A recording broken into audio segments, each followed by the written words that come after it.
Hello, guys. Good day. Today, once again, Adilola Shokoya here. I'm so excited to be here today. Like in our usual manner, we share every Sunday. We look at what the market has done, and then we look at what the market, likely to do this in the new week. Like I like to say, if you are not in our community, you are really leaving a lot of money on the table.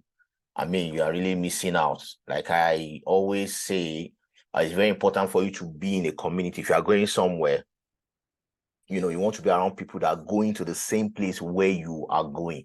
Now, let me show you an example of what you are missing if you're not in our community.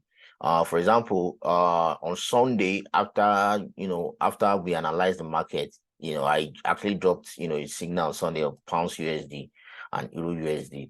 Our Euro USD has hit the first take profit, and then the pounds USD actually hit the first take profit and the second take profit. I'm going to show you where I dropped the signal in the group, so you can see in our WhatsApp. This is our WhatsApp community. You can see on Sunday. Let me go back. This is Sunday. Where's my cursor? I'm trying. Okay, you can see where Sunday is, when I dropped this when I dropped this signal. I was talking about my buyers on pounds USD. I say my buyers on pounds USD going forward this week. I say I'm not going to shoot for buy immediately. And at this point, market has not even opened. So I say we need to wait a little bit for market to open and we see a pullback. And you can see, at this point that market has not started moving yet. You see my counter trend line that I put out there. Now saying that, I expect market to pull back a little bit, and that's exactly what happened for us to this is actually on pounds USD. For us to first take profit at around 1.275 and the second take profit at 1.28, and everyone that took this trade, they were better for it. You want to be in this company. I'm going to be dropping the link in the description below. Also, I also analyze Euro USD also. At that point, we are here to break out from this trend line, from this counter trend line. I was looking at that and I knew that, we're going to pull back and then break up from there. You can see that no action has happened. If I go to the present, at the present day chart for Euro USD, you see that you already hit our TP1, which is the present price, and this was a price before that breakout. So, and then if I also show you this for pounds USD, if I go back to pounds USD, you see that we already touched TP1 and TP2.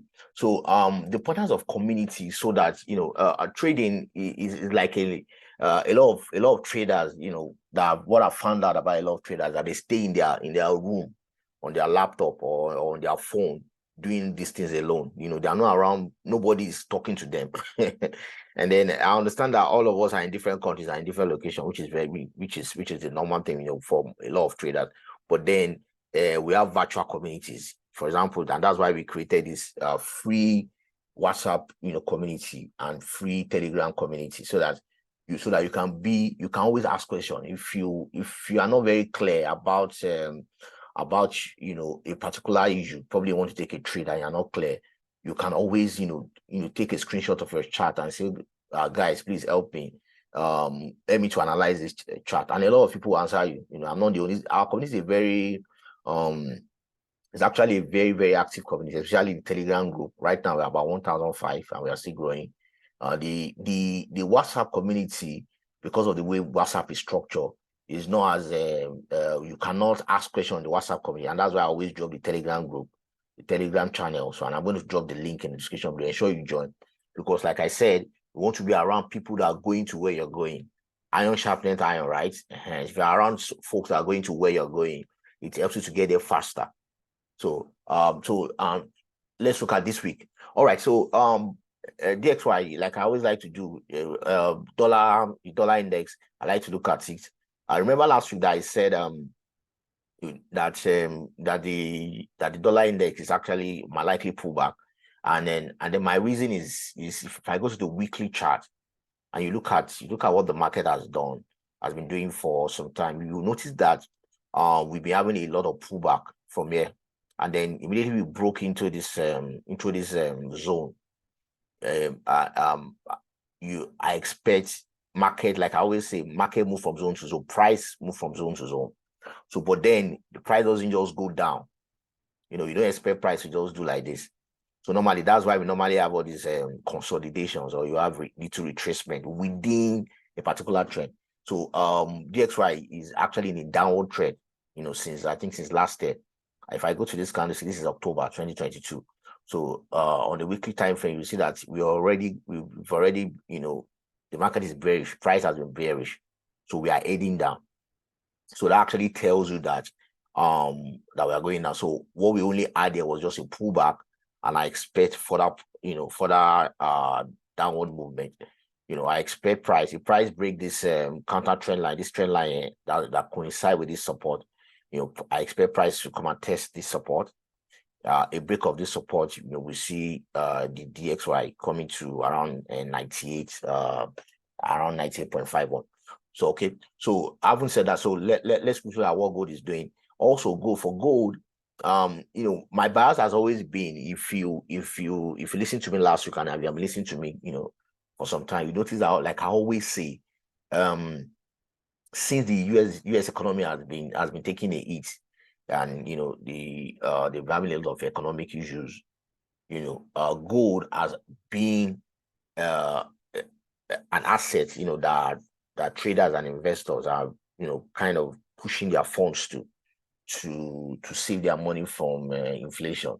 You know, so a lot of investors right now are moving to gold as an asset. You know, so that's where they are trying to keep their money to hedge against inflation, right? So as you can see, and then my bias for gold long term, for me, I've not been I don't trade gold, you know, technically, because I understand what the market is. Although I'm a technical trader, right? But I'm more of a, when it comes to an asset like gold and Bitcoin, I buy to hold, right? So, but if you look at it, if you go to the weekly chart, the higher time frame, though we see that gold is pulling back, all right? You can see that gold has been pulling back on the weekly time frame. So, but I expect gold to bottom at one point and then we start pushing back up. So eventually, I think right now we are sitting on the bottom, we are sitting on the support. If this support holds, okay, if this support holds, I expect gold to keep pushing up. All right. So I expect, you know, gold to come back to this all time around around 1997, 2000 region. You know, like I said, investors are pulling their money out from the US, from dollars, you know, because if you look at last week, we had the non-farm payroll, and you notice that the result wasn't, you know, so favorable to the dollars, and that's why we have the DXY pullback. Also, if you look at we look at Bitcoin, like I've been saying for ages. If you follow me on this channel, you notice that I've been saying that, you know, I expect Bitcoin to keep pushing back up, to keep, you know, pushing up. But for some time now, we've been ranging around this area. This area right about here. We're having this range. You can see that the price has been bouncing between 31,000, you know, and 30,000. So I expect actually, if price can either break either way, the way it is technically, actually, you know, we can have a breakout either to the downward trend or to the upward trend. But fundamentally, like I said, like I've been saying, with the way big trading companies and investment companies are looking at Bitcoin right now, there are, you know, a lot of we have a very good news coming out for Bitcoin. We have BlackRock, we have Fidelity, and all these big boys, you know, pushing, trying to push their money into Bitcoin ETF.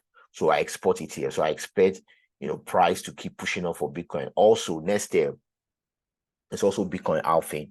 You know, Bitcoin halving, after Bitcoin halving, during the life of Bitcoin for the past 10, 12 years, you've seen that after Bitcoin halving, we normally have price shoot up. All right. So I expect Bitcoin to keep pushing up. We might have pullback here and there once in a while to for folks to, you know, enter. So for me, I've been doing a lot of this year with Bitcoin. I've been saying this over and over, dollar cost averaging. So what I do is I wait for price to pull back and then I buy.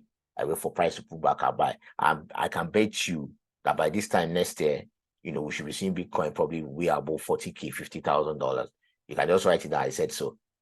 So because I believe that by this time next year, half would have happened, would have Bitcoin halving, you know, it would have happened. All right. So moving forward, so let's look at EURUSD. So EURUSD going forward, because the dollar index has been weak across board, that's why we're seeing EURUSD has been pushing up. I expect actually, that upward trend to continue, but then we should see a pullback. I'm actually on the 4-hour time frame. If you go to daily time frame right now, you will see that EURUSD has been, like I said, this support has been established. You see that we are sitting nicely on a triple bottom, right about here. So a push out from here, we see us test price at this. We have my TP2, but actually going forward, I actually expect price to, my after market open, I expect price to pull back, form support around here, probably form a little to support before buyers come back into the market and keep pushing price upward. So going forward this week, I expect price to keep pushing forward. Probably will test TP1, TP2. If you break up from around 1.09, we should come here to 1.10. Then if you break 1.10, we should come around to 1.12. So I actually expect that bullish momentum to continue for EURUSD. Also for pounds USD. For pounds USD also, I also expect the same scenario. I'm on the 4-hour time frame. If you go to the daily time frame, you'll be able to see how you see we've established support around 1.26. So before pricing push out from there. So I also expect price to keep pushing up. We might see a little bit retracement. Number one, and most time what normally causes retracement is folks taking profit, because all these areas for pounds USD is actually psychological price, because price has been pushing up. So I expect price to pull back a little bit before buying continue. All right. If you go to the weekly time frame for pounds USD, so I'll be able to see where are we actually on the pounds USD trend. You notice that we're actually in a very strong uptrend, and we've been maintaining this this move since last year after this massive fall. So and then we pull in. It looks like we are pushing into this zone. Don't forget price move from zone to zone. So I'm expecting that further push up. But normally, like I've been saying, you always have a pullback. We have a pullback and then a further push up. All right. So let's go on. So let's move on to pounds JPY. Lastly, this will be the last currency that we'll be looking at. So on pounds JPY, pounds JPY is actually in a very strong buy zone. Okay, but then we actually have a pullback. So I'll be expecting a further pullback for pound JPY, because we've been having this pullback, this uptrend for weeks now for JPY, for the JPY pair. So I'm expecting for that a break of this support, we might come and test this support, form another support, before we continue the uptrend. If you look at my chart, you will notice that we're actually in a buy zone for JPY, for GBPJPY, because we've been coming up from here. We broke this zone, and like I said, price move from zone to zone. Okay, you can see that we've been this uptrend, very strong uptrend. So and then we've already broken this zone, so we are moving to this zone. So I expect price to pull back a little bit before we continue pushing up. And then also the reason why the JPY pairs, we have pulled back last week, but because the JPY index actually, after falling for ages, this JPY index has fallen so much, it hits rock bottom around there. It actually formed a new support after breaking the support. There's a support around there around 770. So it broke the support and came all the way down to around 760, 968. So and then push back up. So I think because the JPY index actually bounced up from this support, that's why we have that pullback. So all right. So quickly, like I said, ensure you join our community. It's free. The Telegram community is free. Especially if whether you've been trading for some time, you need to be around the community. And then what we do in that community is that we rub off on each other. Okay. Iron sharpened iron. I'm not the only one that drops signals. There are a lot of people that drop signals there. It's a free community, and we set up that community for that purpose. Also, we also have a Telegram. We also have a paid course known as the Traders Abroad Forex Mastery course. Right now we're running a promo at 30% off, and I want you to take advantage of that promo. I'll be dropping a link in the description below also. ensure you join us. Also, ensure you subscribe to the channel and like and share. All right. So I'm going to be seeing you, in the next video. Thank you so much. Have a beautiful trading week.